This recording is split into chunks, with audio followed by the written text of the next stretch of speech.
अस्सलाम वालेकुम viewers, Malik rabbit farm से मलिक वकास।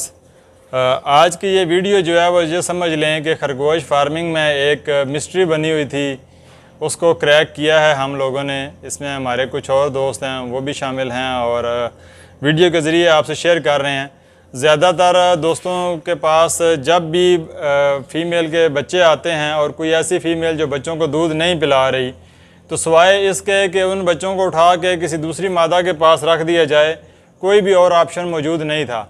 लेकिन अब आज हम आपको सिखा रहे हैं कि अगर आपके पास कोई भी ऐसी मादा जिसने बच्चे दे दिए हैं या बाहर पिंजरे में बच्चे दे दिए हैं और वो ख़ुद से दूध नहीं पिला रही, तो उनको पालने का क्या तरीका है वो आज हम आपको इस वीडियो में सिखाने जा रहे हैं। अगर आपके पास कोई ऐसी मादा है जिसने डिलीवर कर दिया है और वो बच्चों को दूध नहीं पिला रही अगले 4 से 6 घंटे के अंदर अंदर, या कोई ऐसे बच्चे हैं जो उसने बाहर पिंजरे में डिलीवर कर दिए हैं, उन बच्चों को आप पहले तो एक अलहदा किसी भी बॉक्स के अंदर नेस्टिंग प्रोवाइड करके उनकी केयर करें खुद से। उनको आपने माँ के साथ बिल्कुल भी नहीं रखना, ठीक है।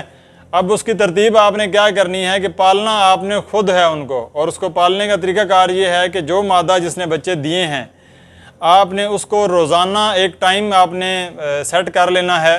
ऑक्सीटोसिन इंजेक्शन जो मैं स्क्रीन के ऊपर भी शेयर कर रहा हूँ, वो इंजेक्शन आप लेके आएंगे और उस इंजेक्शन को आपने, ये जो छोटी सिरिंज है ये तकरीबन हर खरगोश फार्मर इस सिरिंज से वाकिफ़ है।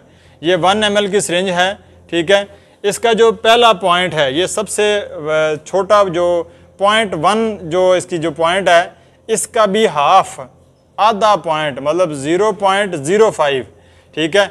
आम नॉर्मल रूटीन में इसके सिरिंज को के ऊपर ये 10 पॉइंट दिए गए हैं, 0.1 से लेके 10 तक। तो 0.1 का भी हाफ जो है आपने ऑक्सीटोसिन इंजेक्शन लेके आना है और वो रोज़ाना आपने इसके गोश्त में लगा देना है। गोश्त में लगाने के लिए ये जो इसकी पिछली टांग का जो थाई है, यहाँ पे आप इसको इंजेक्शन लगाएंगे। इंजेक्शन लगाने के कोई 5 मिनट के बाद इसने अपने तमाम थनों के अंदर जो है ये दूध उतार देगी, ठीक है।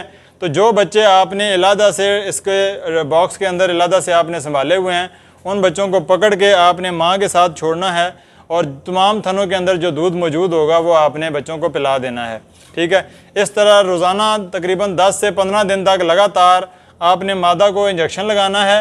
0.1 का हाफ, ठीक है, वो इंजेक्शन लगाएंगे और इंजेक्शन लगाने के 5 मिनट के बाद उसके जैसे ही थनों में दूध आ जाएगा तो आपने बच्चों को उसके ऊपर छोड़ देना है और तमाम थनों से बारी बारी आपने दूध पिलाने के बाद बच्चों को वापस अपने अलहदा जो आपने बॉक्स रखा हुआ होगा उसमें आपने रख देना है।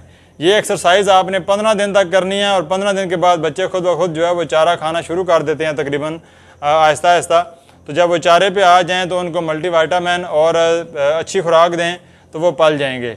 ये उन दोस्तों के लिए है कि जो जिनके पास फैंसी खरगोश हैं और उनको बच्चे पालने में बाज़ दफ़ा मुश्किलात का सामना है और उनकी पूरी जो ब्रीड है वो एक्सपायर हो जाती है क्योंकि मादा जो है वो बच्चों को पालती नहीं है। तो ऐसी सूरत हाल में फिर आपने ऑक्सीटोसिन इंजेक्शन लगा के रोज़ाना इसका दूध उतार लेना है और बच्चों को पिला देना है। जिस तरह आप उस तरीके से फिर आप बच्चों को बआसानी जो है वो पाल सकेंगे।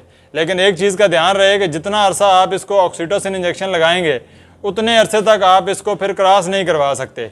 अगर आप इसको क्रॉस करवाएंगे तो फिर ये अपने बच्चे जो है वो एक्सपायर कर देगी, मतलब डिलीवर नहीं करेगी। जो भी इसके पेट में हमल ठहरेगा वो गिरा देगी, मिसकैरेज का प्रॉब्लम आएगा।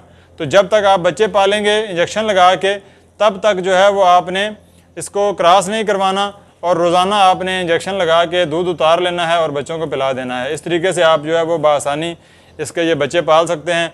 इसके अलावा जितने भी तरीके हैं वो सारे फजूल हैं कि इसको आप डब्बे का दूध पिला दें या कोई और सिरिंज के ज़रिए कोई चीज़ पिला दें, तो आज तक कोई भी बच्चा इस तरह पाला नहीं जा सका। तो ये एक तरीका है जिससे आप बच्चे पाल सकते हैं। या दूसरे नंबर पर आप बच्चों को उठा के किसी दूसरी मादा के साथ जो है वो रख दें। तो ये 2 तरीके हैं जिन तरीके से आप बच्चों को पाल सकते हैं। ये एक इन्फॉर्मेटिव वीडियोस थी जो आप तक शेयर करना ज़रूरी था ताकि आप कम से कम जो है वो अपनी खरगोश फार्मिंग में नुकसान कर सकें। तो इंशाल्लाह मज़ीद किसी फिर नई वीडियो के साथ हाज़िर होंगे।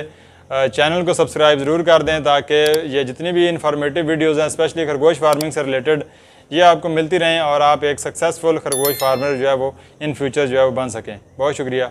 अल्लाह हाफ़िज़।